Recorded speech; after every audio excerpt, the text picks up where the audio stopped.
마태복음 25장 31절로 46절의 말씀 공독합니다.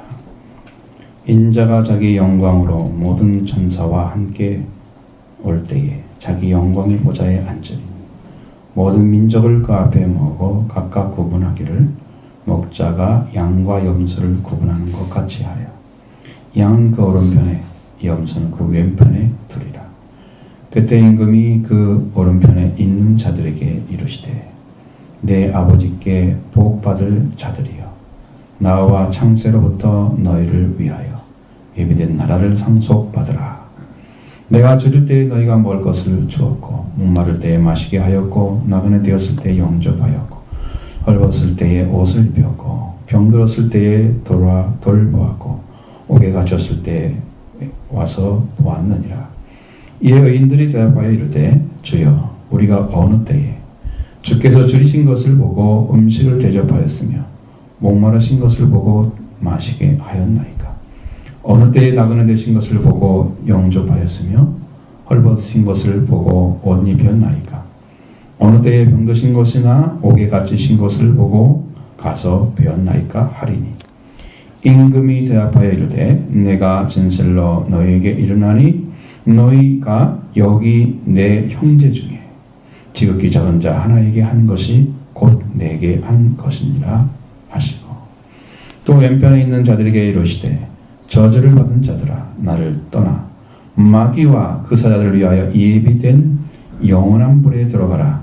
내가 줄일 때에 너희가 먹을 것을 주지 아니하였고 목마를 때에 마시게 하지 아니하였고 나그네 되었을 때에 영접하지 아니하였고 헐벗을 때에 옷 입히지 아니하였고 병들었을 때와 옥에 갇혔을 때에 돌보지 아니하였느니라 하시니 그들도 대답하되 주여 우리가 어느 때에 주께서 줄인 것이나 목마르신 것이나 나그네 되신 것이나 헐벗은 것이나 병드신 것이나 옥에 갇히신 것을 보고 공양하지 아니하더이까? 이에 임금이 대답하여 이르되 내가 진실로 너희에게 이르노니 이 지극히 작은 자 하나에게 하지 아니한 것이 곧 내게 하지 아니한 것이니라. 오늘 본문의 말씀을 통해서 뭘 보여주려고 하느냐 그러면 재림 때 이루어지는 심판에 관한 것입니다. 성경의 비유 중에서 가장 많은 비유가 천국의 비유이고 그 다음에 분량이 재림에 관한 비유입니다. 거의 대부분은 거기에 관한 것이고 아주 짧게 나온 것들은 이제 현실에서 예수님과 관계 안에서 실제 이루어지는 일들에 대한 이야기가 비유로 된 것도 더러 있습니다. 근데 이루어지는 근데 그 천국에 대한 것이나 심판하는 것이 대부분이기 때문에 또 이 말씀을 잘 준비하지 않으면 안 되는 것이 하나님은 구원을 받았든지 안 받았든지 분명한 거지 구원을 받은 것 같기도 하고 이런 것은 없습니다. 너무 분명하기 때문에 여러분 신앙이 흐리뭉텅하면 절대로 안 됩니다. 말씀 들을 때만 정신 차리고 나머지는 다 흐리뭉텅한 삶입니다. 정신을 안 차리고 살지. 그러니까 말씀도 기억이 안 나고 생각도 안 나고 그냥 신앙생활 적당히 이렇게 하는 그런 그냥 내 삶을 살아가고 있는 주님을 대접하거나 주님을 위해 살아가지 않습니다. 삶이 거기서 다 멈추고 예수님이 이 땅에 오셔서 재림하셔서 심판하거나 구원하시는 모습을 성경에 많이 나타나는데 예수님께서 이렇게 인자가 되셔서 사람의 아들이죠. 오셨는데 그 영광은 왕입니다. 사람의 아들인데 왕인 거예요. 우리가 보기에는 사람인데 왕이다. 그러니까 좀 잘 안 맞긴 하지만 그게 예수 그리스도가 가진 거예요. 가지신 영광. 또 심판의 주가 되십니다. 그리고 그 나라를 다스리시는 분으로 나타나고 있습니다. 31절 같이 보겠습니다. 인자가 자기 영광으로 모든 천사와 함께 올 때에 자기 영광의 보좌에 앉으리니 인자는 원래 계셨던 모습을 성경에서 가르쳐 주고 있습니다. 인자의 모습을 가장 정확하게 말씀해 주는 부분이 다니엘 7장 13절 14절 말씀에 들어있습니다. 이것이 이제 인자론의 중심입니다. 이걸 잘 모르면 성경에 인자라고 하는 말이 무슨 말인가? 구약에다 온 거예요. 구약에서. 구약이 연결되지 않는 것들은 거의 없어요. 왜 그러냐 그러면 원래 그게 있어야 되니까 그렇죠. 근데 그걸 우리가 모르기 때문에 실제로 오신 분하고 성경에 말씀하신 분하고 똑같아야 하잖아요. 그 인자가 계셨다 그러는데 이 땅에 오신 인자가 누군지 모르면 그 성경 구약과 신약이 이게 하나가 안 된 거예요. 그래서 신앙이 세워지지 못합니다. 자, 13, 14절 보면 내가 또 밤 환상 중에 보니 인자 같은 이가 하늘 구름을 타고 와서 옛적부터 항상 계신 이에게 나와 그 앞으로 인도되매 그에게 권세와 영광과 나라를 주고 모든 백성과 나라들과 다른 언어를 말하는 모든 자들이 그를 섬기게 하였으니 그의 권세는 소멸되지 아니하는 영원한 권세요 그의 나라는 멸망하지 아니할 것이니라. 아멘. 인자 같은 이가 항상 계신 옛적부터 항상 계신 이 앞에 인도됐다 그랬죠. 그러니까 그리고 그에게 모든 자들이 자기를 섬기게 그를 섬기게 하셨다. 그러니까 하나님이 인자 같은 이를 내어 보내시고 이 땅에서 예수 그리스도 인자로 오신 예수 그리스도 한 분을 섬기게 하시는 거죠. 나라와 백성들과 다른 언어들. 그러니까 모든 백성을 가리키는 거예요. 그 앞에 무릎 꿇지 않은 자가 한 사람도 없습니다. 그렇게 섬기게 하시는 거예요. 그렇게 권세가 크신 하나님이 그 권세를 다 인자에게 넘기신 거예요. 근데 인자도 언제부터 계시는지는 성경에 써 있지 않아요? 그냥 그렇게 하셨다는 것을 우리에게 보여주고 있는 거예요. 그러면 그 나라가 어떤 거냐? 그 권세와 영광과 나라를 주고 그리고 모든 백성들이 과 다른 언어를 말하는 자들이 그를 섬기게 하였고 그의 권세가 얼마나 큰지 소멸되지 않은 권세다. 영원성을 가리킵니다. 예수님의 권세는 누가 빼앗을 자가 없어요. 그 손 안에 들어간 자를 빼앗을 자가 없어요. 사탄이 못 빼앗습니다. 여러분이 완전하게 주 안에 들어가면 사탄이 못 뺏습니다. 지금 우리가 하나님께 온전히 나를 드리지 않고 나의 삶도 일부 있고 하나님께 드려지는 삶도 일부 있으니까 여러분이 사탄에 왔다 갔다 하는 거예요. 지금 완전히 드려져 봐요. 손도 못 대게 합니다. 악한 자가. 여러분은 완전히 드려지면 소유권이 아직 안 넘어간 거예요. 일부는 내가 마음대로 살고 일부는 순종하려고 이렇게 있기 때문에 양다리 걸친 거예요. 지금도 신앙이. 세상과 내가 다 잘라지지 않고 연결되어 있는 그런 신앙입니다. 그래서 그런 거죠. 그리고 나라는 멸망하지 않을 것이다 그랬어요. 그 나라가 멸망하지 않는 것은 영원하다. 부정해버리는 것은 이제 더 완전한 강조를 하고 있는 거죠. 긍정을 강조하는 거예요. 그래야 그 나라는 영원하다라는 것을 더 강조하기 위해서 멸망하지 아니할 것이다.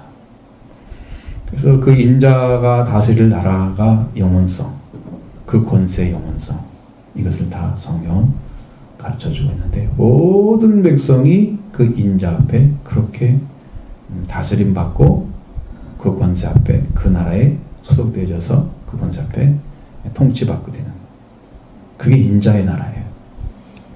그 예수님이 그게 인자란 말이죠. 이렇게 성경이 정확하게 인자에 대해서 알려준 성경이 없어요. 권세와 영광과 나라를 가지신 분, 하나님께부터 권세와 영광과 나라를 인자이신 예수님에게 주셨다. 그 인자로 오신 예수님이 이 권세와 영광과 나라를 가지고 오신 거예요. 자, 재림하셨어요? 다시 오셨어요? 그러니까 그 권세를 사용하시잖아요, 지금. 그죠? 영광으로 오셔서, 자기 영광으로 오셔서 그가 양과 염소를 나누신다. 권세죠? 어떤 권세? 심판하는 권세와 구원하는 권세가 동시에 있다는 거죠. 그리고 그 나라를 주신다. 그게 왕국이라고 쓸 수 있는 킹덤이죠. 그래서 창세로부터 너희를 예비된 나라를 위하여 상속받으라 이렇게 얘기하고, 그러나 빼앗긴 자들은 나를 떠나 마귀와 그 사를 위해서 예비된 영원한 불에 들어가라. 그 나라를 빼앗기면 멸망을 받습니다. 나라를 다시 찾으면 영생을 얻습니다. 지금 우리는 영적으로 보면 나라를 빼앗긴 자들이에요. 원래 우리가 하나님 나라가 우리의 것이었는데 우리가 빼앗겼어요. 마귀에게 통해서. 근데 억울하게 생각 않고 빼앗긴 대로 살고 있어요. 엄청 억울한 거거든요. 내 건데 빼앗겼어요. 마귀에게. 마귀에게 여러분 도전해서 싸울 수가 없잖아요. 그냥 마귀를 이기시는 분을 통해서 이기는 거죠. 그렇게 예수 그리스도를 믿게 되면 이게 여러분께 되는데, 이걸 찾아가는 사람이 극히 좋다고 말이야. 그게 우리 신앙인데요. 그날을 찾으라고 보낸 거라고, 여러분을 지금 이 땅에. 그래서 인자가 자기 영광으로 올 때에 모든 천사와 함께 올 때 그랬죠. 그때가 바로 예수님이 재림하시는 때인데 자기 영광의 보좌에 앉으실 거다. 모든 천사와 함께 온다는 것은 완전한 힘과 능력을 다 동원해서 재림하신다는 거예요. 절대적인 일이라는 거죠. 그게 어느 부분적인 일이니까 적당히 하는 게 아니고, 이게 절대적인 일이야. 이게 하나님이 하고자 하는 전체야, 전체. 그래서 하나님의 영광을 다 동원해서, 천사를 다 동원해서 오는 거예요. 모든 천사 집중해서 오시는 완전한 일입니다. 예수님의 재림은 하나님 그냥 계시고 그 일이 따로 있고 예수님 일 따로, 이게 조그마한 일이 아니란 말이에요. 완전한 일이란 말이에요. 하나님께서 이것을 위해서 일하시는 거예요. 100%. 모든 천사와 함께 오시는 인자이신 예수 그리스도는 이제 마지막 재림의 시간에 완성시키려고 오시는 것입니다. 자, 여러분 생각할 수 있는 말씀, 약속하신 말씀 있죠? 사도행전 1장 11절에 이르되 갈릴리 사람들아 어찌하여 서서 하늘을 쳐다보느냐. 너희 가운데서 하늘로 올려주신 이 예수는 하늘로 가심을 본 그대로 오시리라. 그랬죠? 분명히 오신다 약속해놨습니다. 그러니까 이분이 오시는 건 너무 당연한 거고, 그걸 준비 않는 게 문제인 거죠. 준비라도 제대로 해야 문제죠. 안 되죠? 그 영광의 보좌에 앉으시는 건 왕이시다. 심판과 구원을 주시는 왕이십니다. 영생과 영보를 주실 왕이십니다. 그 왕이 주는 거예요. 그 왕이. 복과 저주를 줄 자에게 주시는 왕이십니다. 예수 그리스도는 구원과 심판의 권세를 가지고 있습니다. 영광의 보좌에 앉으시는 왕이십니다. 이 왕 권세를 손댈 자가 없어요. 누가? 이미 마귀도 다 걷다 다 이제 부적행에 다 들어가게 만들었습니다. 그래서 불 붙는 곳에 이제 들어가게 하는 대상이 염소에서 간 거죠. 이때 예수님께 재림하시는 그 시간인데, 예수님께서 복과 저주, 영생과 영보를 받을 자를 나누시려고 자기 영광의 보좌에 앉아서 거기서 그것을 행하시는 거예요. 권세죠. 권세입니다. 여러분 예수님께 잘 보여야 돼요. 사람 잘 보이면 안 되고 예수님이 잘 보여야 돼요. 예수님이 보는 것이 중요해요. 그 다음에 모든 민족을 그 앞에 모으고 구분하신다고 말씀하고 있습니다. 32절을 봅니다. 모든 민족을 그 앞에 모으고 각각 구분하기를 목자가 양과 염소를 구분하는 것 같이 하여 양은 그 오른편에 염소는 왼편에 두리라. 33절까지. 모든 민족을 그 앞에 영광의 보좌에 앉으신 예수 그 앞에 모으신다 그랬습니다. 심판자의 모습이죠. 어떻게든 심판해서 이게 나눠지게 하는 거예요. 자, 모든 민족이 인자신 예수가 영광의 보좌 앞에 앉아 각각 구분되는데, 그때 구분할 때에 목자가 양과 염소를 구분한 것 같이 한다고 말씀하고 있습니다. 그럼 뭔 말이냐면은 목자가 양과 염소를 구분하는 것은 아주 정확하다고 말이죠. 단 한 마리의 양과 염소가 뒤바뀌는 일이 있으면 안 된다고 말이죠. 목자는 그걸 자기가 업으로 살아온 사람이기 때문에 절대 구분하는데 혼돈은 있을 수가 없죠. 그 말을 하고 있는 거예요. 그렇게 구분한다는 거예요. 한 마리의 양도 염소로 가거나 한 마리의 염소도 양으로 가는 일은 절대 일어나지 않을 것이다. 그 이야기를 하는 거예요. 심판은 그렇게 진행될 것입니다. 정확하게. 아주 정확하게.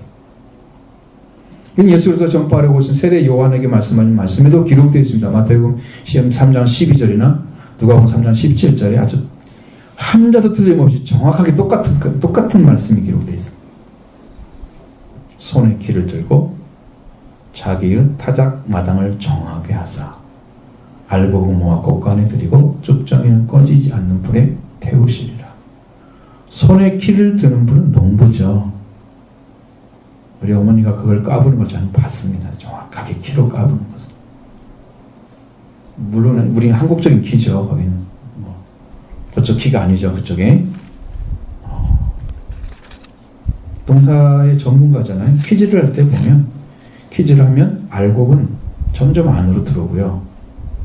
쭉정이나 그런 것들은 밖으로 점점 나가 나중에 착 하면 그것이 그때 탁 빠져나가더라고요. 신기하게. 떨어지죠? 밖으로.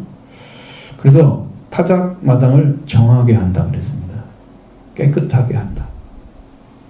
어떤 정할 정자가 아니죠. 타작 마당을 어느 곳에 정해놓고 한다는 뜻이 아니에요. 우리가 이거 너무 헷갈리는 거예요. 깨끗하게 한다고만 써 있으면 참 좋은데 정하게 하사 했어요. 깨끗하게. 얼마큼 깨끗하냐면 철저히 깨끗하게 하사 이 말입니다. 원어로 보면 철저하게. 왜 그렇게 깨끗하게 해야 돼요? 떨어진 쭉정이에 한 알의 알갱이도 섞이면 안 되기 때문에. 양과 염소 구분과 똑같죠? 똑같잖아요. 단 한 마리도 틀림이 없이 양과 염소 바뀌는 어깨하게에서 목자가 하는 것처럼 농부가 하는 거죠.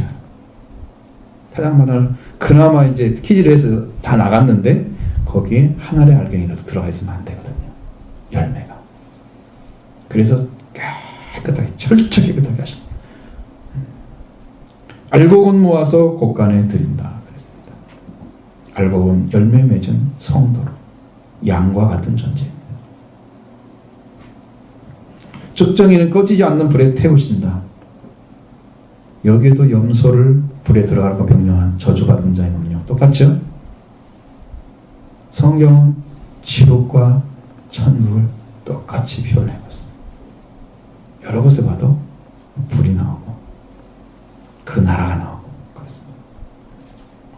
목자도 농부도 같이 양을 치는 사람은 전문가죠. 농부도 농사의 전문가이고 양이라도 한 염소의 뒤바뀐 일이 없도록 완전하게 구별할 것이다. 그러면 여러분 한 사람도 억울한 사람이 없을 거예요.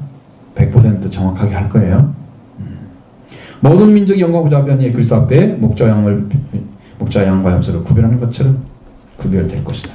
그래서 양은 오른편에 그 오른편에 염소는 그 왼편에 둘 것이다. 그렇죠? 오른편은 축복을 받는 자리입니다. 왼편은 저주를 받는 자리입니다. 여기서는 그렇게 나눠져요. 아닌 것도 있어요. 의미로 쓰이지 않는 것도 여기는 분명히 나눠집니다. 오른편에 양들을 세웠다고 하는 것은 축복을 받은 자들임을 그냥 나타내는 거예요. 그 나중에 보면 복받을 자들이라고 하죠. 아버지께 복받을 자들이요. 축복을 받는 자는 하나님께 나아가는 자들이 모든 죄와 사망을 예수 그리스도부터 시작해서 주님께로부터 형제로 부활시킴 받은 자, 죄와 사망에서 해방을 받은 자들을 가리킵니다. 여러분 이게 영원한 복음입니다. 예수 그리스도의 십자가 부활이 영원한 복음입니다. 이것을 안 가진 사람은 천국에 한 사람도 못 들어갑니다. 그냥 넘어간 사람은 절도의 강도입니다. 절도의 강도를 천국에 두겠어요? 이 땅에서는 그럴지 모르지만 이 땅에 여러분 구원받은지 안 받은지 모르게 그냥 저 땅에 살 수 있죠? 천국에 구원받지 않고 들어갈 사람은 한 사람도 없어요. 그러니까 문제인 거지. 빛으로 보이는 것처럼 확실하게 보이는데 우리는 여기 땅에 어둠이 있는 것처럼 적당히 있는 것은 허락되지 않습니다. 그러니까 여러분 구원과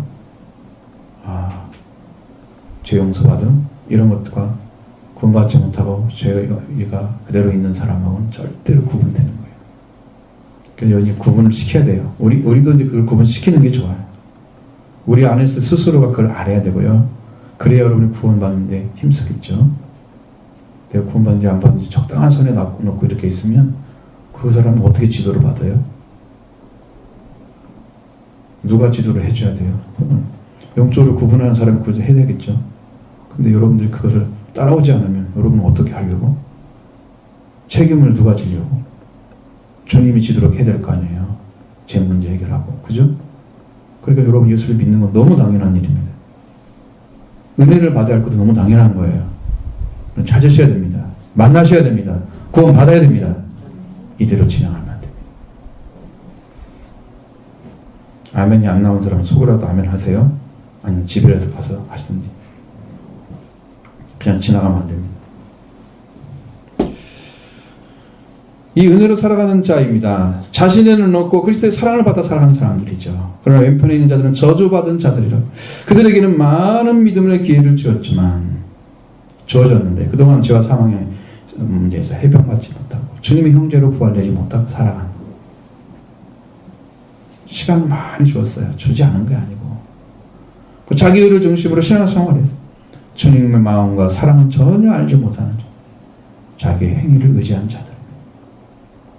확실하게 알 수 있는 그거는 예수 그리스도를 통해서 행하는 삶을 살았느냐, 아니면 예수 그리스도에게 행하지 않는 삶을 살았느냐. 그러니까 예수님께 했는지 삶이 예수님 밖에서 했는지 그 차이. 어떤 사람이 예수님 안에서 했고 예수님께 했고 어떤 사람이 예수님 밖에 예수님 모르는 사람에게 했을까요? 그게 여러분 오늘 깨달아야 할 말씀입니다. 자, 왼편에 오른편에 있는 자들에게 창세로부터 예비된 나라를 상속받으라고 복을 주시고 있습니다. 34절 보겠습니다. 그때 임금이 그 오른편에 있는 자들에게 이르시되 내 아버지께 복받을 자들이여 나와 창세로부터 너희를 위하여 예비된 나라를 상속받으라. 아멘. 자, 임금이신 예수 그리스도께서 영광의 보좌에 앉으셔서 양들을 향하여 말씀하시는 거예요. 내 아버지께 복받을 자들이여 나와 창세로부터 너희를 위하여 예비된 나라를 상속받으라. 상속자가 됐습니다. 그 나라에. 창세로부터 준비되어 있대요. 그때부터 구원이 이루기 시작했다는 거죠. 신약 때에만 이루어졌습니까? 그렇게 배운 적 없죠. 창세로부터 아벨로부터 시작된 거예요. 벌써. 그렇죠? 그때부터 구원이 시작된 거예요. 그 나라는 들어갈 수 있는 사람이 그때부터 이름이 적기 시작한 거예요. 그럼 너희를 위하여 예비된 나라에 들어가라 그랬습니다. 임금은 그 나라를 양들에게 상속받으라고 합니다. 아버지께 복받을 자들라고 합니다. 그대 창세로부터 너희를 위하여 예비된 나라를 상속받으라, 상속하라 하신 이 모든 민족의 대상이 바로 세상을 창조하지부터 계속되는 기간 동안에 양의 자리에 신앙생활을 했던 자들을 위해서 예비된 나라가 이미 준비되고 있었다. 그때부터 준비된 거죠. 그 대상이 창세로부터 시작된 양을 위하여 예비된 나라입니다. 인간은 타락을 했습니다. 하지만 그리스도를 통해서 구약에는 모형이죠. 그걸 통해서 구원을 받고 하나님 나라로 회복되는 거죠. 하나님 자녀로 그 나라를 주신 회복된 자들에게 주시는 나라, 그 나라에 들어가는 것이 바로 가장 큰 복을 받은 거예요. 그 나라를 아무나 주는 게 아니고 자격을 획득한 사람들, 영적으로 회복된 자들에게 주는 겁니다. 그리고 복받을 자리라 그러고 뭐라고 해요? 그 나라를 상속받으라 그랬죠. 그러니까 상속받을 그 나라에 들어가는 것이 복받을 자리인 거, 복이에요. 그것이. 하나님 나라도 못 들어가놓고 이 땅에 달라고 복 달라고 그렇게 하는 사람들은 어떻게 할 거예요? 땅의 문제 해결하고 하늘 문제 해결을 못하면 어떻게 해? 그건 복이 아닙니다. 이 땅에는 어렵게 살더라도 어떻게든 지나갑니다. 그렇죠? 영원한 나라 들어가고 못 들어가고는 그렇게 결정되는 게 아니잖아요. 그 복을 받으라. 천국에서 즐거운 기쁨 다 말로 형용할 수가 없는 그 축복의 나라를 지금 우리한테 주시려고 하는 거죠. 양의자의 선자. 그렇기 때문에 우리가 어떻게 해야 복을 받느냐 하면 아버지 하나님께 주시는 복을 받을 때 그 복 받는 길을 예수님을 통해서 열어놓으셨습니다. 예수 그리스도를 믿는 것이 아브라함의 복을 받는 거예요. 예수 그리스도와 같은 예수 그리스도를 믿는 믿음, 아브라함이 믿는 믿음을 가지고 예수 그리스도를 믿는 것이 복을 받는 거예요. 그럼 아브라함같이 복을 받아야 돼요. 그게 복 받는 길이에요. 갈라디아서에 쫙 녹아져 있어요. 그 말씀. 오른편에 있는 양들을 향해서 아버지께 복받을 자를 아시는 이리 와서 창세로부터 와서 너희를 위해서 예비된 자를 상속하라는 이유가 뭘까? 그들은 예수님을 섬겼다는 거예요. 예수님을 돌보고 예수님을 봉사하고 예수님을 대접했다. 이게 어떻게 가능할까? 자, 35절 36절 보겠습니다. 내가 줄일 때 너희가 먹을 것을 주었고 목마를 때 마시게 하였고 나그네 되었을 때 영접하였고 헐벗을 때 옷을 입혔고 병들었을 때 돌보았고 옥에 갇혔을 때 와서 보았느니라. 아멘. 예수님 양들에게 너희가 나를 이렇게 대접했다 라고 말씀하시는데 내가 줄일 때 먹을 걸 줬대요. 예수님이 줄이고 계신데 뭘 갖다 줬다는 거죠. 예수님께 해야 되니까 예수님께 해야 되죠. 목마를 때 마시게 하시고 하고 나그네들 때 영접하고 헐벗을 때 옷을 입히고 병들었을 때 돌봐주고 감옥에 갇혔을 때는 찾아와 줬다. 예수님께. 여러분 사람이 가지각색 여러 가지 방법으로 고통당하고 그러죠. 힘든 상황이 오죠. 그때 예수를 영접했던 사람들 중에도 그런 사람이 있잖아요. 그래서 돌봐주는 거. 왜 지극히 작은 자들일까? 이 말씀이 참 이게 굉장히 궁금했는데 해결됐습니다. 여러분 지금 예를 들어서 지금 목마르다 그러면 물이 없는 거잖아요. 유대 사회에 물 한 모금 주는 건 대단한 일이에요. 왜? 물이 아주 귀한 곳입니다. 지금 우리 생각하면 안 됩니다. 지금 사 먹으세요 물. 돈 한 1,000원 주면 다 사 먹죠 물은. 별것도 아니잖아요. 옛날에는 그냥 다 줬는데 지금은 그렇게 못하고. 여러분 밥을 먹을 수가 없어. 빵을 먹을 수가 없어. 거지잖아요. 지극히 작은 자죠. 작은 자. 옷이 없어요. 작은 자죠. 입을 옷이 없어요. 작은 자잖아. 형편없이 거지 같은 사람이잖아요. 병 들었어요. 돌봐준 사람 없으면 어떻게 해요? 그냥 혼자 죽어야 돼요. 작은 자죠. 지극히 작은 자. 감옥에 갇혔어요. 물론 잘못해서 갇힐 수도 있고 억울하게 갇힐 수도 있습니다. 작은 자들이죠. 근데 왜 그들이 갇혔는데 예수님께 있다는 거예요. 그게 여러분이 해결할 문제잖아요. 어떻게 해결이 들어가요?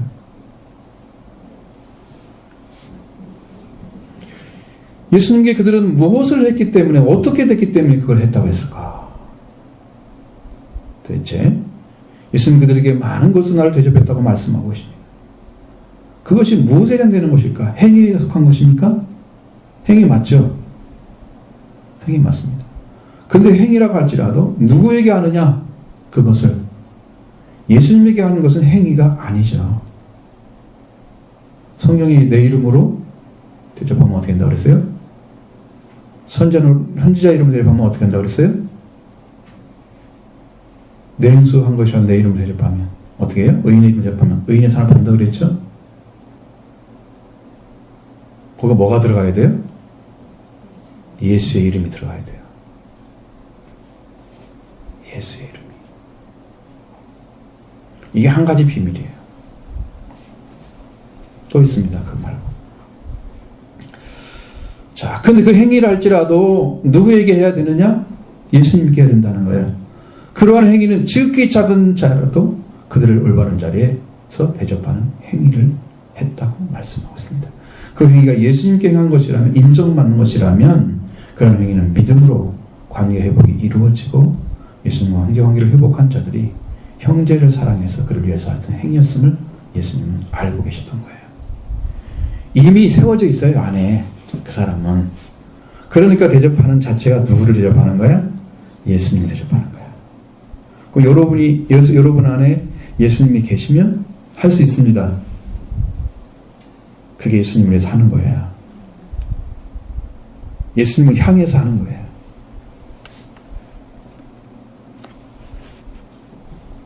예수님은 그 형제 안에 계셨던 그 예수님을 대접했다고 말씀하고 있습니다.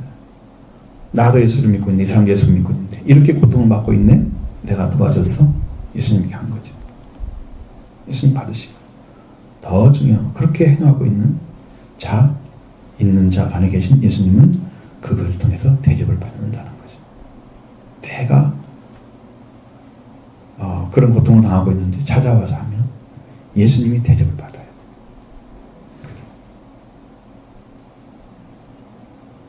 아무리 작은 자일지라도 예수 그리스도를 영접한 자라면 그를 대접하는 자마다 예수님을 대접한 것입니다. 근데 회복된 자들이 있고 그 밖에 있는 사람도 있어요. 그러면 예수님 믿는 사람만 여러분 상대합니까? 그렇지 않은 분 많죠. 어떻게? 그럼 그 사람한테는 어떻게 돼요? 당신 예수 안 믿으니까 난 안 해도 돼. 그렇게 해요? 그게 앞뒤가 안 맞겠죠. 동일하게 해야 되겠죠. 차이는 있겠지만 생각의 차이는 분명히 있습니다. 예수님 내가 지를 때 너를 먹을 줬다. 목마를 때 마시게 했다. 나그네 때 영접했다. 헐벗을 때 옷을 입혔고 병들의 생활을 돌봐주고 감옥에 있을 때 찾아봤다. 주인은 자도 목마른 자도 나그네 된 자도 헐벗은 자도 병든 자도 혹에 갇힌 자도 지극히 작은 자의 모습입니다. 그들의 모습 안에 그들이 가지고 있는 그 작은 자의 모습 안에 예수님이 계셨던 것이죠.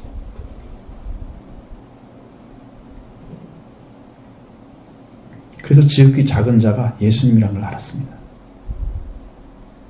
지극히 작은 자가 예수님이었어요.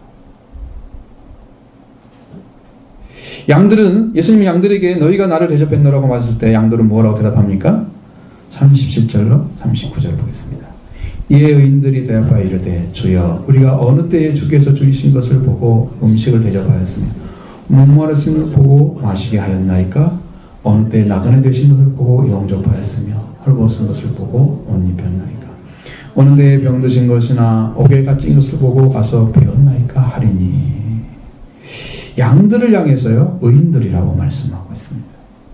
이미 돌아온 자들이에요. 예수님한테. 그러니까 형제들한테 할 수 있는 거죠.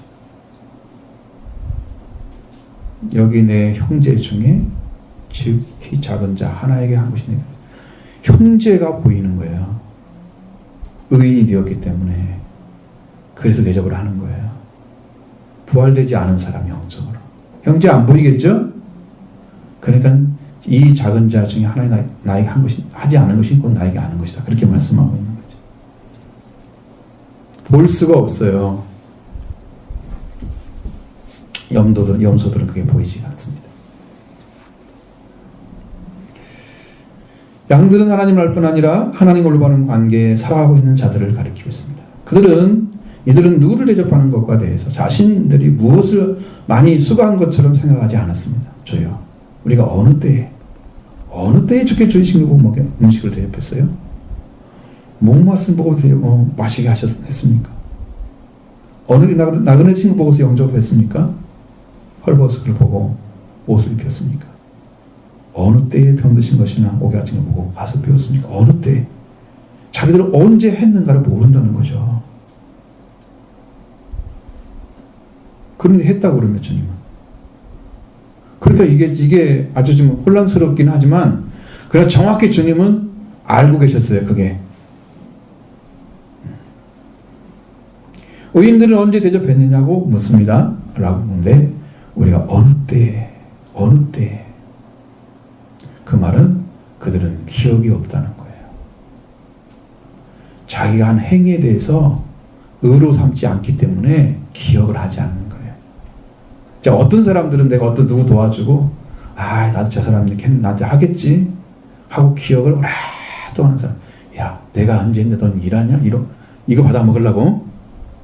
이렇게 대접하는 사람은 기억을 합니다. 언제 뭐하고 다 기억할 거예요. 이 사람들은 기억이 없는 거예요. 그게 의로움이 아니고 이미 의인의 자리에 섰기 때문에 의가 다시 예수님 통해서 이미 의가 왔어요. 그래서 의가 필요가 없는 거예요. 이것은 생명을 위한 삶으로만 나타나는 거예요. 생명을 향해서만 일하는 거예요. 그 기억할 필요가 없는 거죠. 내가 아무리 잘해주고 많은 걸 갖다 줘도 나는 거기에 대해서 기억할 필요가 없는 거예요. 왜? 내 안에 내 주님이 계시잖아요. 내 안에 주님이 계시잖아요. 나는 그거 상관없어. 나는 주님의 사랑을 입었기 때문에 나는 그냥 하는 거예요. 은혜를 받은 사람의 모습이죠. 기억하지 않습니다. 그래서 목마르신 거 언제 했는지 모릅니다. 도대체 저 나그네 되신데 언제 영접했는지 모르겠고, 헐벗은 자에게 옷을 입혔는데 그 내가 언제 했지? 자기 의로 안 나오면 그냥 기억할 필요가 없기 때문에 기억이 없는 사람들이. 여러분 행위가 주님이 받으셔야 되지. 여러분이 기억하면 여러분이 받는 거예요. 자기 의로 삼는 거예요. 그래서 행위를 의로 삼는 사람들은 신앙이 세워지지 않은 사람들이에요. 내가 열정을 가지고 누구를 도왔고 누구를 뭐 했고 주님 앞에 나는 최선을 다했다고 말하는 사람들은 다 자기 의로 일하는 사람들이에요. 주님, 내가 이 땅에 있을 때 주님께 주신 은혜로 내가 최선을 다했습니다. 이 말을 하는 사람들은요, 자기 의가 있는 사람들이에요. 주님, 나는 한 것이 아무것도 없습니다. 내가 언제 했습니까? 나는 받은 은혜만 기억하는 거예요. 주님 주신 은혜만 기억하기 때문에 나에게는 아무것도 남아있지 않아. 당신만이 나의 주님이다. 그래 남아있지 않은 거예요. 기억하지 않아. 이렇게 고백한 이들은 자신의 한 일을 기억하거나 노력이나 어떤 공적으로 그걸 가지지 않는 거죠.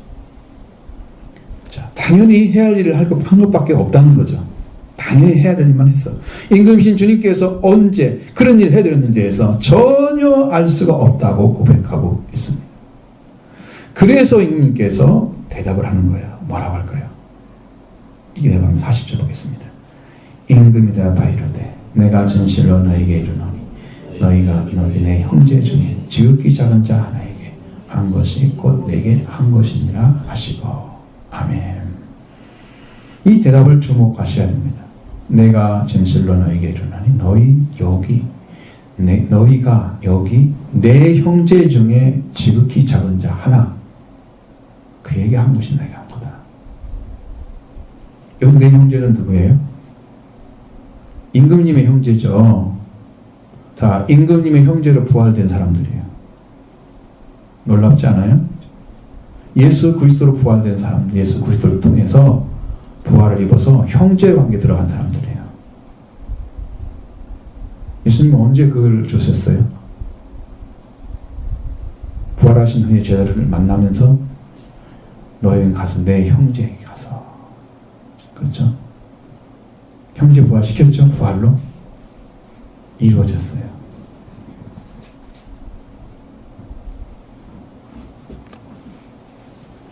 내 형제, 오른편에 서 있는 아버지께 복받은 자들, 창수로 예비된 나라에 상속받을 자들, 이들은 예수님이 형제라고 불렀다는 거예요. 이들은 형제를 사랑하는 사랑을 가진 자들이었다는 거예요. 양의 자리에 선 사람들은 예수님의 속죄와 부활을 통해서 하나님의 자녀가 되고 예수님의 형제가 된 자들입니다. 부활이 왔습니다. 속죄와 부활이 완전히 이루어진다.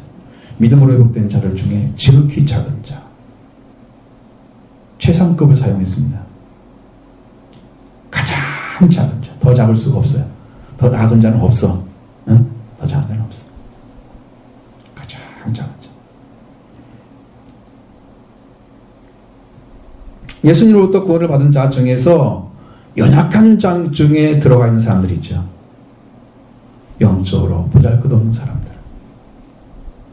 그것도 없고 육적으로도 보잘것없는 사람들, 볼 것도 없고 영접을 했는데 예수님을 그렇게 힘들게 살아. 그 사람을 대접하는 거죠. 그것이 주님을 대접한 것입니다. 그래서 예를 그렇게 들은 거예요. 배고픈 거, 목 목마른 거, 헐벗어 나그네된 거, 헐벗은 거, 병든 거, 옥에 갇힌 거. 그래서 그걸 들은 거예요. 예를. 형편없잖아요. 그 사람. 제대로 된 게 없잖아요. 그 사람들. 그렇죠? 먹고 사는 문제 해결도 안 되고, 잠자리도 해결 안 되고, 힘들죠? 병들어, 옥에 갇히고.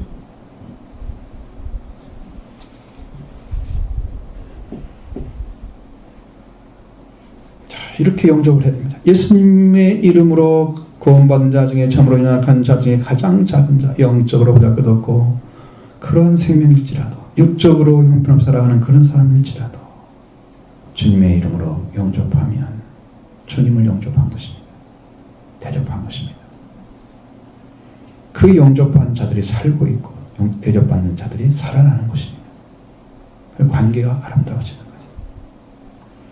여러분, 주님과 함께 작은 자와 큰 자를 가리지 않고 영접하는 생활, 이것이 예수님이 하신 삶의 모습이었습니다. 예수님은 거꾸로 세리와 죄인의 친구가 됐습니다. 바리새인과 사두개인들의 친구가 아니고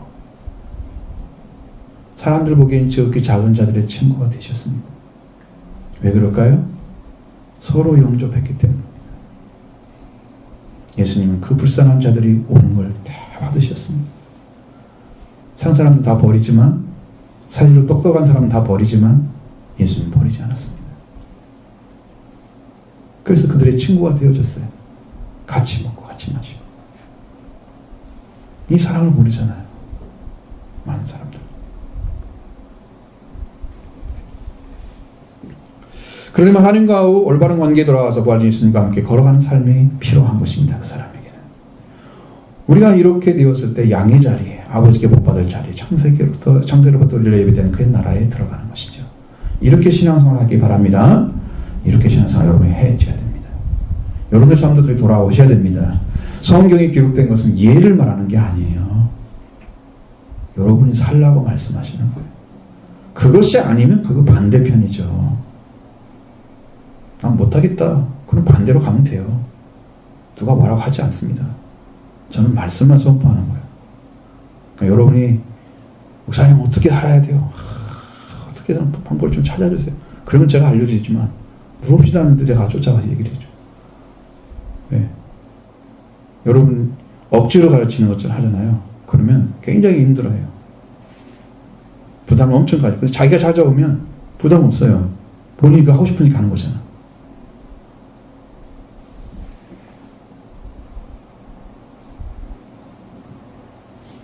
그게 문제죠.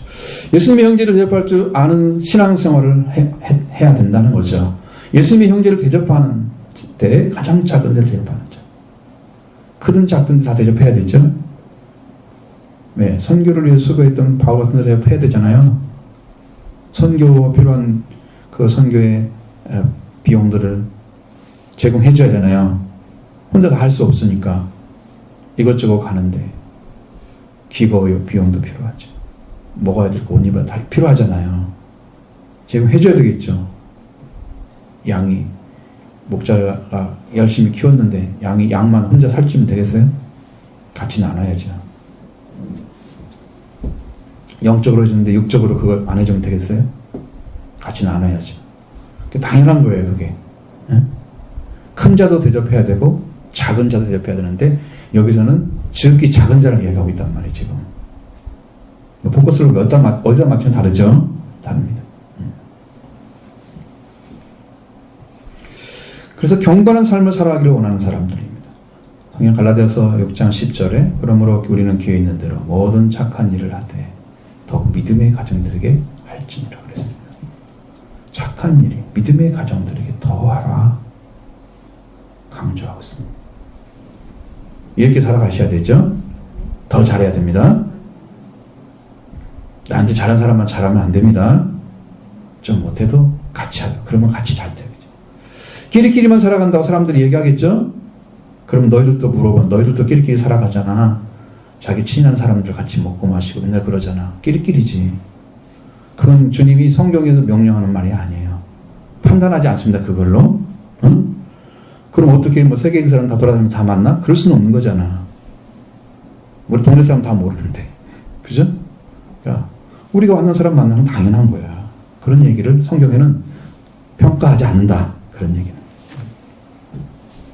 그래서 믿음의 가정을 잘 하라고 말씀하고 있습니다. 자, 임금께서 여기 내 형제 중에 지극히 작은 자가 한 것이 너 나에게 한 것이다. 오늘 우리에게 지극히 작은 중에 계신 예수님을 대접하는 그런 심령이 여러분한테 찾아지기를 바랍니다.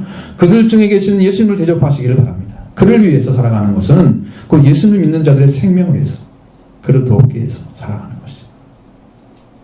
그렇게 하기 위해서는 속죄와 벌을 여러분 안에 이루신 예수님을 영접해야 됩니다. 그분을 믿으시는 거예요. 여러분 안에 그 문제가 해결돼야 돼요. 그러면 양의 자리에 이미 서 있는 거예요. 이 문제가 해결 안 됐다? 그러면 이제 문제가 생기기 시작해. 어디 문제냐? 형제를 대접하는 방법이다. 그 예수를 믿는 사람들 안에 예수님이 계시는데 그를 무시하거나 막 이런 행동을 해. 그런 행동을 해. 지극히 작은 자도 영접해야 되는데 그를 믿고 있는 형제들도 제대로 대접 못해. 그래서 뭐 이상하게 살아가는 거지, 세상을. 아무것도 모르는 사람이지, 그렇죠? 그렇게 되어버리는 거죠. 그럼 어떻게 될 거예요? 이 사람이 상을 받을 건가? 영생 얻을 수 있어요? 보장이 안 되죠. 그러니까 혼란스러운 거예요, 이렇게 되면. 그러니까 이 문제가 해결 안 되면 혼란스러워, 신앙생활이. 내가 대접하는 게 지금 주님을 대접한 거 맞아? 정말 맞게 살았어? 자꾸 혼자 되어버린 생각을 해야 돼. 문제가 되잖아요. 그래서 속죄와 벌을 속히 이루기를 소원하시기 바랍니다. 여러분 마음속에서 그걸 자꾸 찾아야 됩니다. 만나셔야 됩니다. 주님이 이루어질 줄로 믿습니다. 주님이 하십니다. 그렇게 믿는 자에게 하십니다. 그래서 예수님이 우주적으로 대접할 때 진짜 재림 오실 거예요. 다시 올라간 그대로 오신다고 그랬으니까 그때 여러분들도 영생에 들어가게 될 줄로 믿습니다. 할렐루야. 자, 임금이 왼편에 있는 자들에게 말씀하십니다. 저주받은 자들을 41절 저주입니다.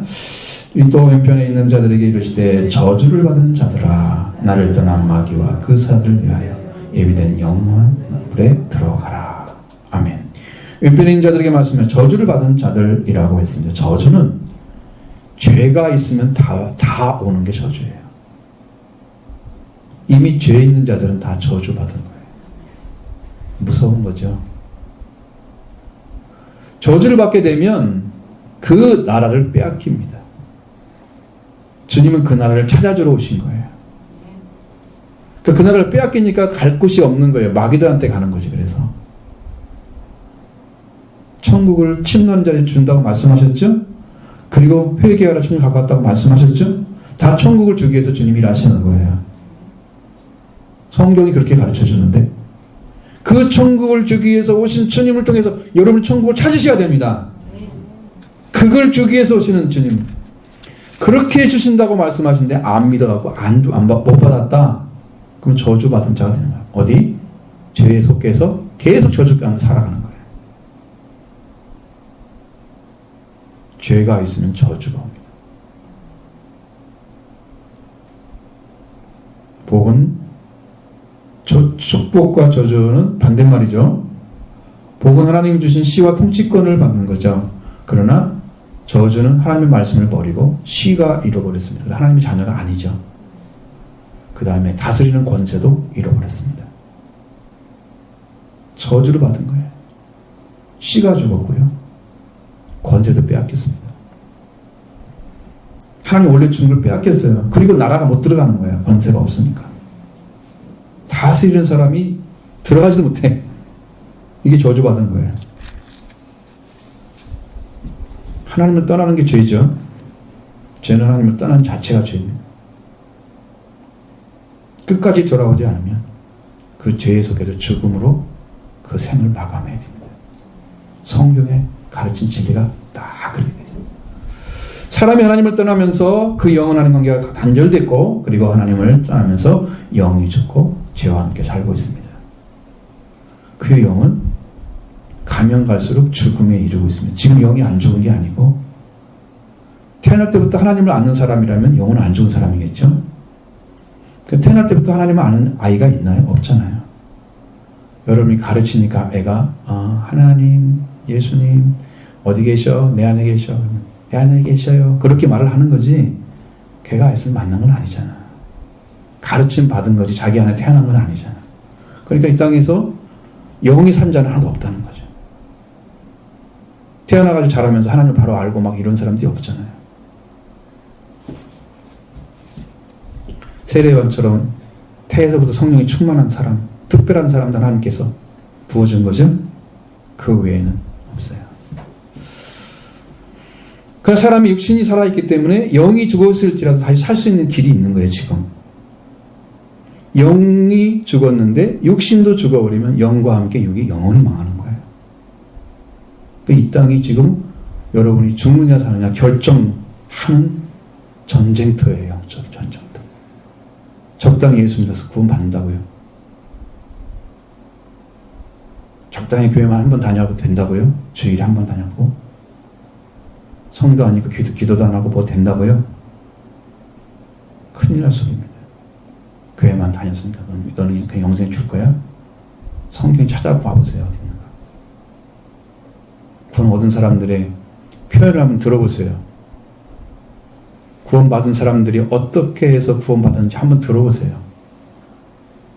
그게 간단한 일인지 그것 때문에 내가 어떻게 하는지 아십니까? 그걸 찾으려고 그냥 발구둥을 쳐가지고 찾아요. 가만히 앉아서 천국 간다고요? 얼마나 웃음꼴이야 그 사람이. 그런 일도 없을 뿐 아니라 있는 자자 이상. 자, 죽여서라도 살리신 하나님의 계획에서 여러분 에덴 동산을 쫓겨났죠? 그리고 독생자 예수 그리스도를 보내셔서 우리가 피를 흘려서 멸망받아야 할 대신에 예수님이 피를 흘리고 그 피를 속죄의 피로 사용하시잖아요. 죽으시고 이 속죄를 받아서 영이 죄에서 해방되죠.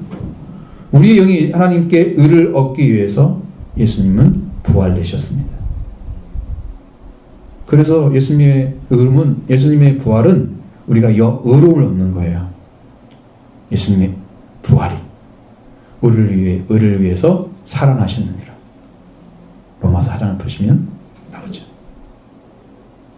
우리의 의를 위해서.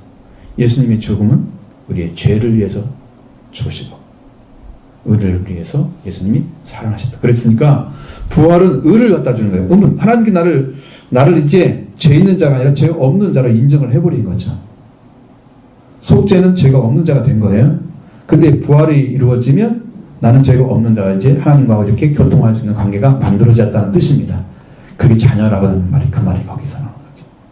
자녀는 교통을 해야 하잖아요. 그죠? 이 문제가 해결돼야 돼.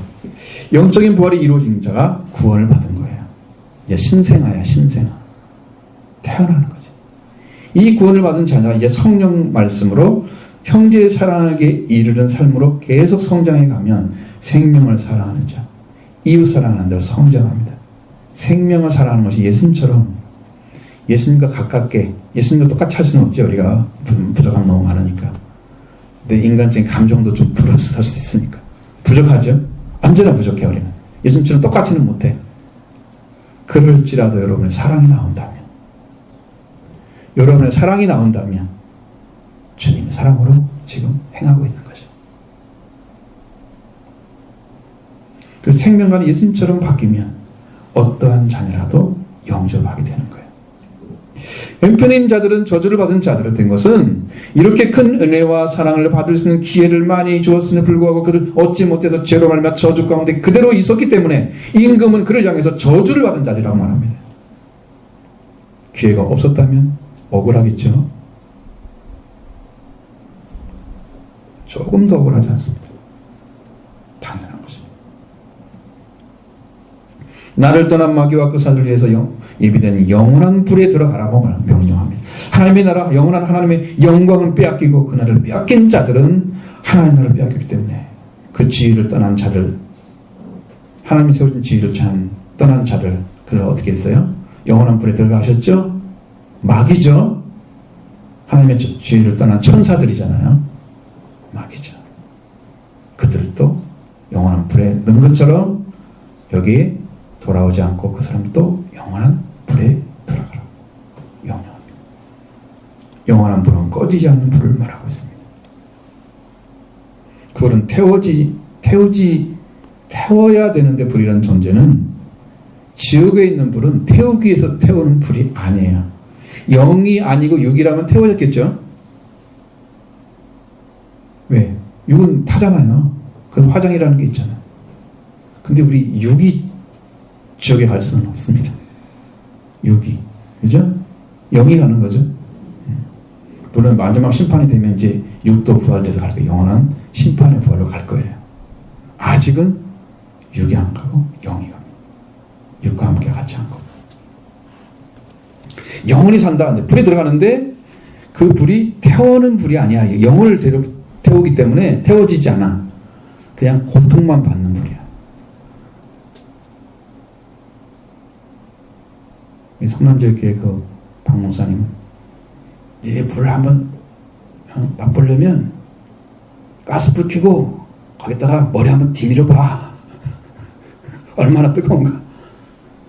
여러분 간증하는 거 보면 거기 나와요. 그런 얘기가. 손만 살짝 대봐. 들어가봐. 여러분 가스를 펴놓고 손을 올리면 어떻게 돼요? 단 일주라도 견디겠어요? 그냥 들어가자마자 튀어나올 거야. 사람이. 이 본능이라는 게 있어가지고. 못 견디잖아요. 근데 그것을 영원토록 불에 들어간다니까요. 영원한 불이라고 했잖아요. 태워지도 않는데 계속 뜨거운 불에 영원토록 있어야 될 불이야. 그게.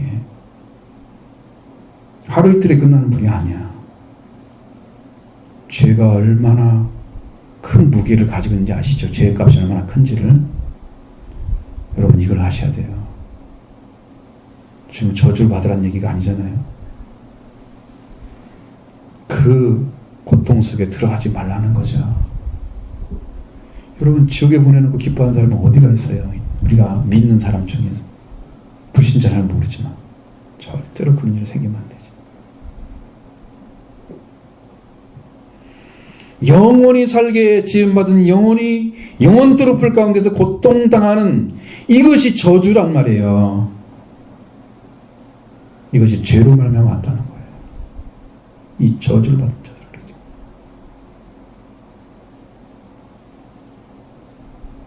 자, 그러면 그들은 주님께 어떻게 했는지 보십시오. 42절, 44절까지 보겠습니다.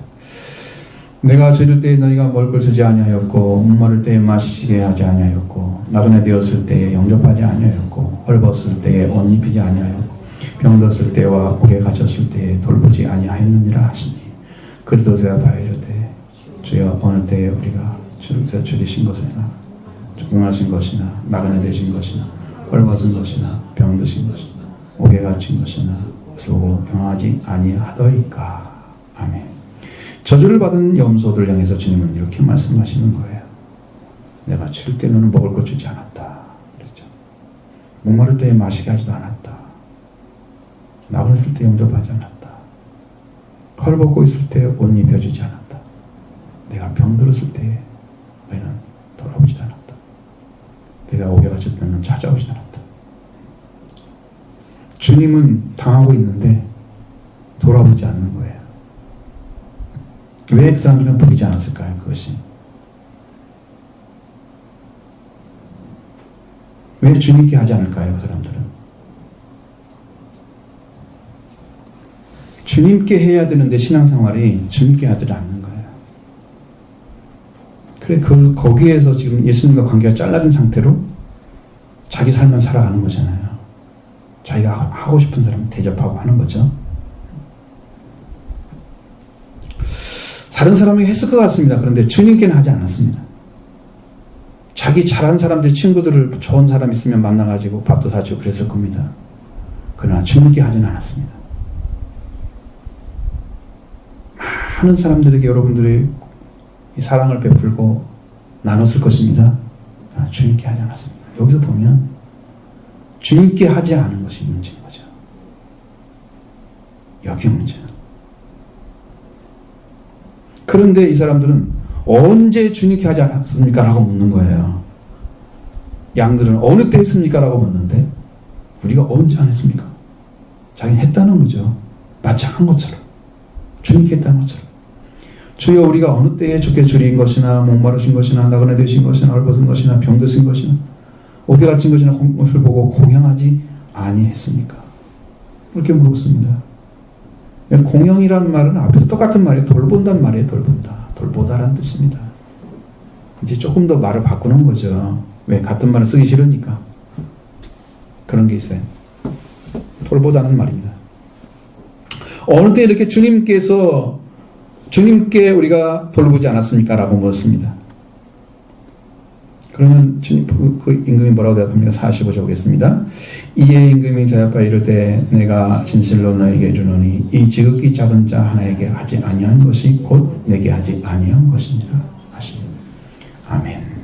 임금이 대답하되 내가 진실로 너에게 이르노니 이 지극히 작은 자에 하지 아니한 것이 곧 내게 하지 아니한 것이다. 이 염소들은 예수님께서 큰 자들 가운데 있는 줄로 압니다. 좋은 곳에 계신 줄 압니다. 아마 예수님이 갈릴리 살지 않고 또 다른 데 사셨다고 하면 성경대로 살았으니까 그렇지만 아마 예수님 영접할지도 모르죠.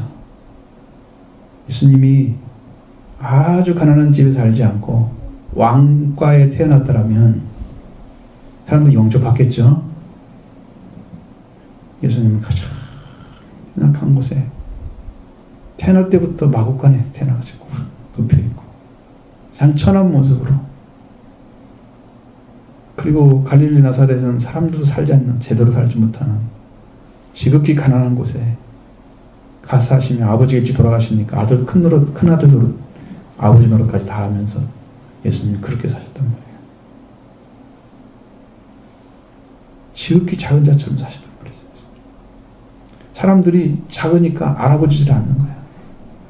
그래서 이 이사야서 보세요. 그에게 흠모하는 것은 아무것도 없다.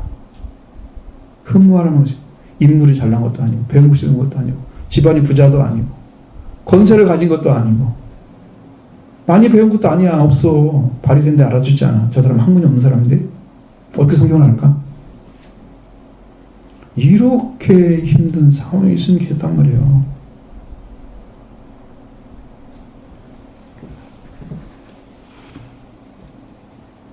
이 사람들은 크고 웅장한 곳에 계신 줄 압니다.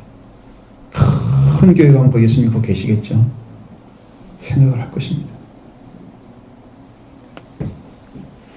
왜 이들에게는 내가 내 형제 중에 지극히 작은 자라 한 것이 아니고 여기 내 형제 중이란 말이 없고 이 지극히 작은 자 하나에게 하지 않은 것이 내게 하는 것이 하지 않은 거다. 왜 그렇게 말씀하셨을까?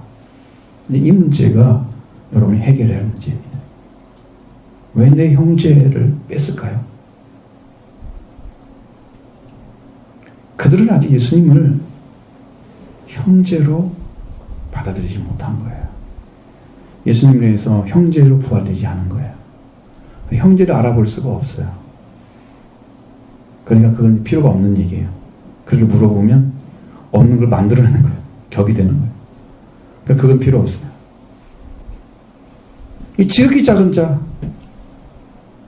이게 누구길래 지극히 작은 자가 내게 하는 것일까? 말씀하십니다.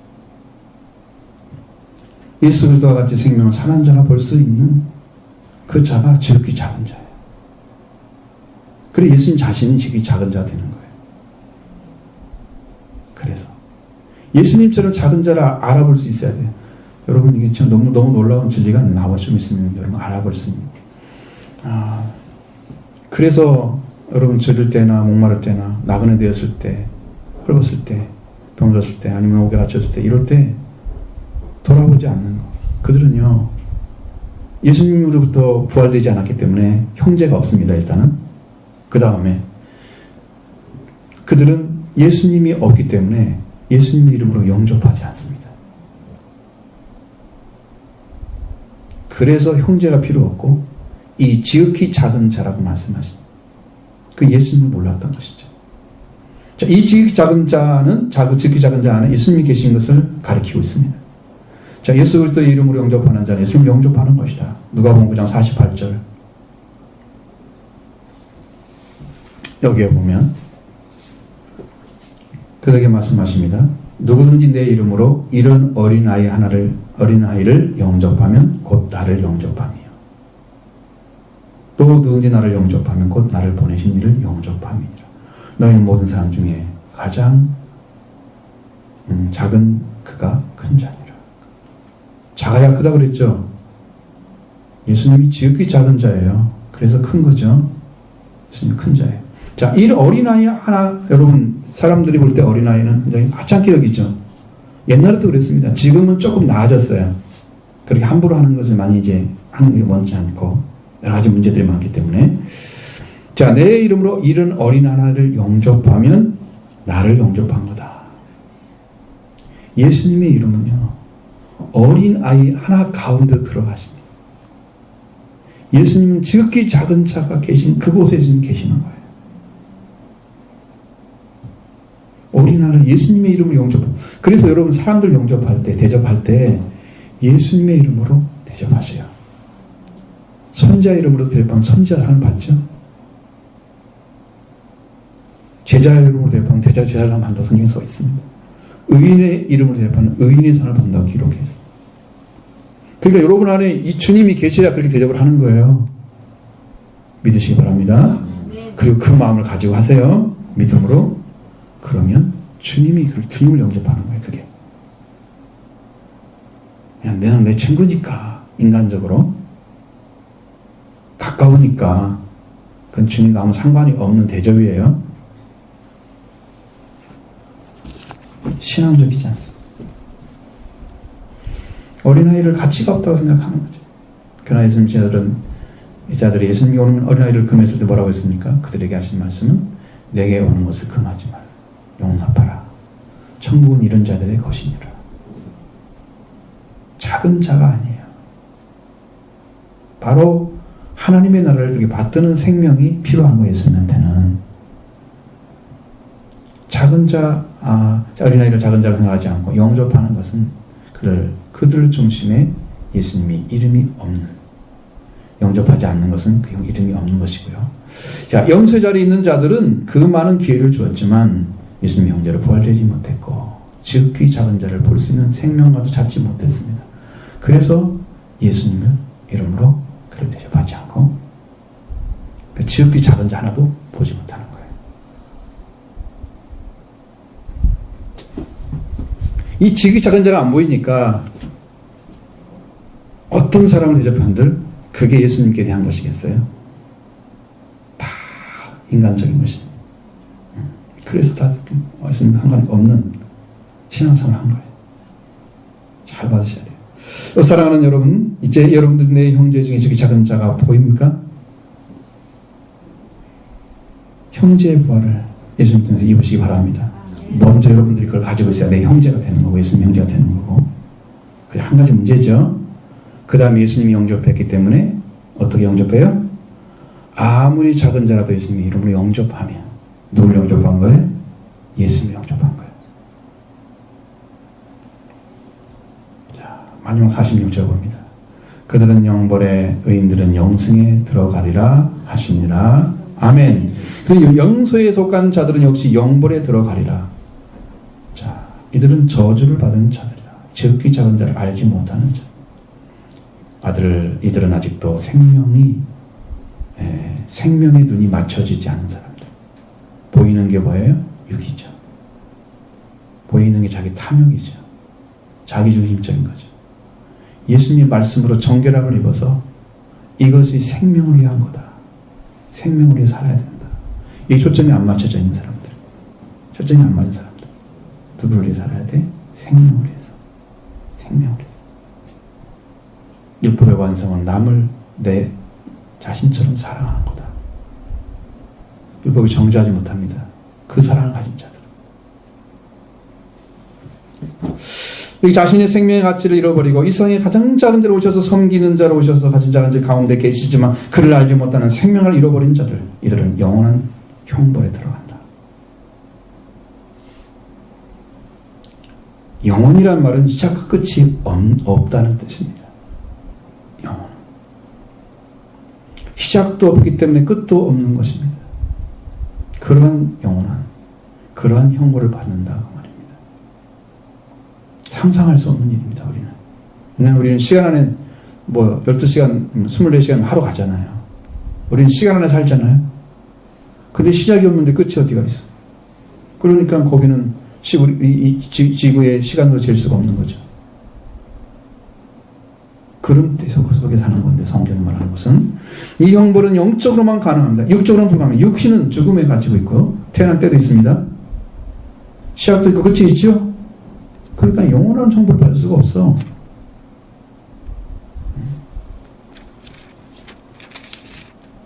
죽음에서 여러분들이 구원하러 오신 예수님을 지금도 대접하지 않는다면 이러한 끝도 없고 시작도 없는 그 형벌에서 들어가지 않게 하기 위해서 여러분을 구하러 오신 예수를 영접하지 않는다면 여러분은 구원의 길을 잃어버리는 것입니다. 지금 영접하기 바랍니다. 깊이 영접하시기 바랍니다. 육적인 문제만 해결하려고 하지 마십시오. 영적인 문제가 먼저입니다. 주님과 관계 올바로 되어져야 하나님께서 나머지를 해결해 주시죠. 자, 그러나 의인들은 영생에 들어가라고 말씀하셨습니다. 예수 그리스도를 믿음으로 하나님의 의로움을 받은 자들, 의인들입니다. 시작도 없고 끝이 없는 끝도 없는 생명을 누리는 곳, 천국에 들어갈 것이다. 의인만 들어가는 것입니다. 염소와 양과 염소의 현격한 신앙의 차이는 뭘까? 신앙의 현격한 차이는 무엇일까? 심판 주시며 구원 주이신 예수 그리스도, 자기 영광의 보좌에 앉으신 임금이신 예수 그리스도를 오른편에 있는 자 영들에게 향해서 여기 있는 내 형제들에게 중에 지극히 작은 자에게 나에게 한 것이다. 말씀하셔서 40절을 기억하죠. 그리고 그들에게 왜 복을 받은 자들이라고 하시는지 대해서 말씀하시기 전에 임금은 그에 대해서 이런 말씀하시죠. 34절에는 그때 임금이 그 오른편에 있는 자들에게 내 아버지께 복받을 자들이요 나와 창세로부터 너희를 위하여 예비된 나라를 상속받으라 말씀하셨습니다. 근데 예수님이 지극히 형제 중에 지극히 작은 자라는 것을 대접할 줄 아는 사람, 그 자리에 쓴 사람이죠. 예수 그리스도가 지극히 작은 자로 오셨고 섬기는 자로 오셨습니다. 제자들 중에서 섬기는 자였으면 예수님이, 그러면 어떤 사람에게 섬기는 자가 아니겠습니까? 지극히 작은 자라도 예수님 섬기고 계셨던 거예요. 왜? 그 중에 그들 중에 계시니까 예수님을 영접하게 된 거죠. 지극히 자를 예수님으로 영접하면 나를 영접한 것이죠. 예수님은 그 중에 계시는 거예요. 아무리 우리가 작게 여겨도 예수님보다 더 작을 수는 없습니다. 예수님은 그렇게 작은 자 중에 그를 대접하고 계시기 때문에. 그래서 예수님이 지극히 작은 자예요. 이들의 삶이 어떻습니까? 임금은 말씀하실 때 분명하게 예수님에게 향한 것이다. 너희가 내가 줄일 때에 먹을 걸 줬다 그랬습니다. 나를 대접했다고 말씀하고 있습니다. 내가 목마를 때 목마를 맛있게 했고, 어른들 영접했고, 헐벗을 때 옷을 입혔고, 병들었을 때 돌봐줬고, 감옥에 갇혔을 때 찾아봤다. 이 삶은 누구 삶입니까? 예수님을 영접한 자들이에요. 대접한 자들은 모두 다 지극히 작은 자들, 그런 예수님 영접한 형제들이었다. 여기 내 있는 형제 중에 지극히 작은 자는 나에게 한 것이다. 예수님 말씀하시죠. 예수님은 그 지극히 작은 자한테 계셨던 거죠. 여러분 안에, 여러분들이 보기에 참 모자라게 보여도 여러분 주님으로 영접하면, 형제를 주님으로 영접하면 그 사람이 예수님을 영접한 거예요. 그 사랑 회복하시기 바랍니다. 그 안에 들어가기 바랍니다. 여러분이 해야 될 일이고 우리가 살아가는 그 아름다움이 꽃피워질 것입니다. 세상 사람들 여러분의 삶이 너무 아름답다 말 것입니다.